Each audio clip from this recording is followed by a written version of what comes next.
Hello বন্ধুরা, কেমন আছো সবাই? চলে এলাম আমার একটি নতুন ভিডিও নিয়ে। রোজকার মতন আমি আজকেও চলে এসেছি আঁশফল ভাঙতে। কারণ এবছর যে আমি একটা বাগান নিয়েছি, সেই বাগানে সমস্ত গাছই খুবই বড় বড়, এবং যেহেতু বাজারে দাম খুবই কম, সেই জন্য অল্প অল্প করেই ভাঙছি বলে একটু বেশি টাইম লাগছে।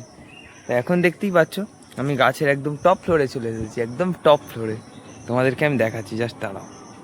দেখতেই পাচ্ছ বন্ধুরা, আমি এখন অনেকটাই উপরে উঠে গেছি গাছে। এখান দিয়ে তোমাদেরকে একটা জিনিস দেখাবো। এটা হলো এখান থেকে ভিউটা দেখো, এখান থেকে জাস্ট ভিউটা দেখো, পুরো ওয়াও ভিউ একটা। এর মধ্যে আমরা এখন আঁশফল ভাঙছি, দেখতে পাচ্ছ। এ আমার সঙ্গী রোহিত দাস। রোহিত দাস একটু হাই করে দাও। রোহিত দাস মুখে এখন আঁশফল দিয়েছে। এই যে দেখতে পাচ্ছ বন্ধুরা, অনেক সুন্দর সুন্দর আঁশফল আছে।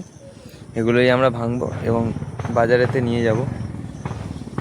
চলো, ভাঙার পরেতে দেখাই যে আজ কতটা কি মাল ভাঙলাম।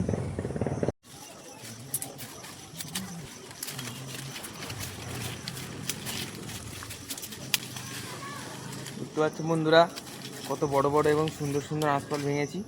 এগুলোকে আমরা বোঝা সাজিয়ে বাজারে নিয়ে যাব। দেখো বন্ধুরা, আমরা ঝুলির মাধ্যমে গাছ থেকে ফলগুলিকে একদম সুন্দর এবং সাবধানে নিচে নামিয়ে নিলাম।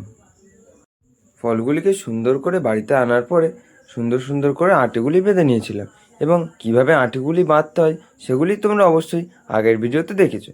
এবং আটি বাঁধার পরে এই পেটির মধ্যে সুন্দর করে প্যাকেজিং করে নিতে হবে, কারণ এই পেটির মধ্যে প্যাকেজিং করার পরে এই আটিগুলি সোজা চলে যাবে কলকাতা মার্কেটে এবং পৌঁছে যাবে সবার ঘরে ঘরে। তো এবার প্যাকেজিংটা কমপ্লিট করে নিয়ে আমরা কাল সকালে নিয়ে চলে যাব মার্কেটে। তো এবং মার্কেটে গিয়ে সুন্দর করে ফলগুলিকে বেচে দেবো। তো চলো, টাটা।